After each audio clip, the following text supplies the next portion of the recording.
Kembali bersama saya Muhammad Agus Karim pada mata kuliah Elemen Mesin Dasar. Ini adalah modul keempat, segmen keempat, pendahuluan tentang mekanika retak.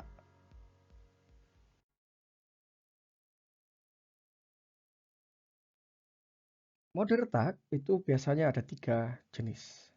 Mode yang pertama yaitu mode pembukaan crack propagation. Di sini kita punya sebuah komponennya memiliki retak, gitu ya, dan komponennya mendapatkan beban tarik. Maka retaknya itu akan menjalar atau semakin membesar, gitu ya. Mode yang kedua yaitu mode luncur, benda yang sama, tapi bebannya adalah beban geser in plane atau pada bidang tersebut. Maka retaknya itu akan bergeser. Mode yang ketiga yaitu mode sobekan. Yang ini terjadi itu akibat gaya geser yang out of plane. Dari ketiga mode tadi, yang paling sering terjadi dan memberikan nilai faktor intensitas tegangan terbesar itu adalah mode pertama. Oleh karena itu, pada pendahuluan kali ini, kita akan berfokus pada mode pertama saja. Faktor intensitas tegangan itu adalah fungsi dari geometri, ukuran, dan bentuk retak, serta tipe pembebanannya. Ya.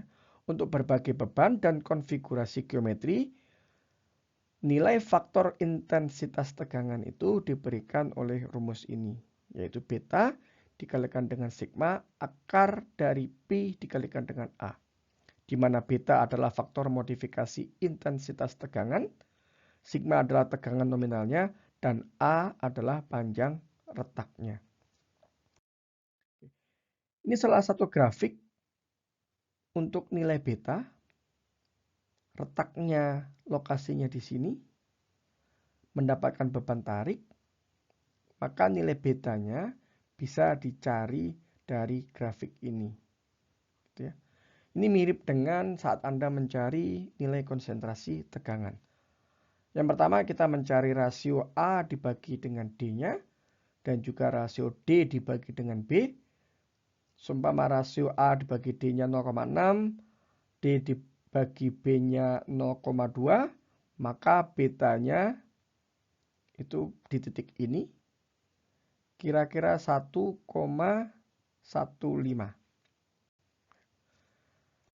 Ini adalah grafik yang lain untuk kondisi retak yang lain. Nilai betanya bisa dicari juga dari grafik ini. Ini untuk kondisi retak yang lain dan tipe pembebanan yang lainnya. Nilai betanya bisa dicari dari grafik ini. Gambar ini juga tipe retak yang lain dengan pembebanan tarik. Nilai betanya bisa dicari dari grafik 528. Demikian juga dengan ini. Retaknya posisinya di sini. Bebannya tarik, gitu ya.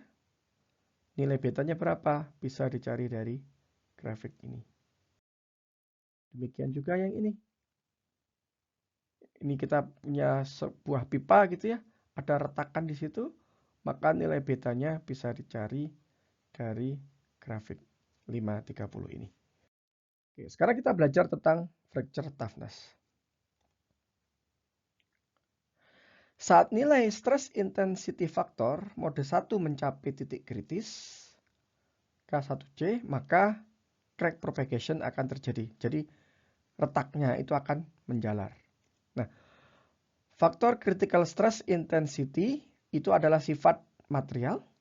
Dia bergantung pada jenis materialnya apa, mode retakannya seperti apa, pemrosesan materialnya seperti apa, temperatur operasinya berapa, laju pembebanannya seperti apa, dan juga keadaan tegangan pada daerah retakan tersebut seperti apa.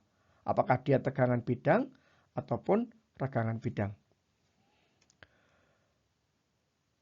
Faktor stress intensity kritis K1C itu juga biasanya kita sebut dengan fracture toughness suatu material. Nah, fracture toughness suatu material Untuk regangan bidang itu umumnya nilainya lebih rendah daripada tegangan bidang. Untuk alasan ini, maka istilah K1C itu pada umumnya didefinisikan sebagai mode 1 fracture toughness regangan bidang. Berapa nilainya? Contohnya adalah untuk logam, itu nilai K1C-nya itu antara 20 sampai dengan 200 megapascal akar meter. Untuk polimer dan keramik itu nilainya antara 1 sampai 5 megapascal akar meter.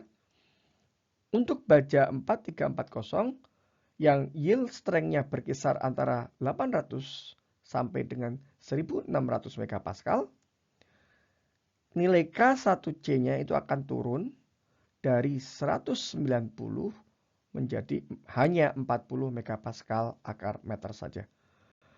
Nah, ini contoh nilai K1C untuk material yang lain. Ada aluminium, titanium, dan baja yang lain. Ya. Ini nilai K1C-nya, ini nilai yield strength-nya.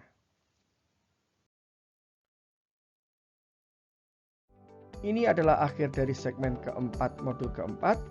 Terima kasih atas perhatian saudara. Sampai jumpa pada modul berikutnya.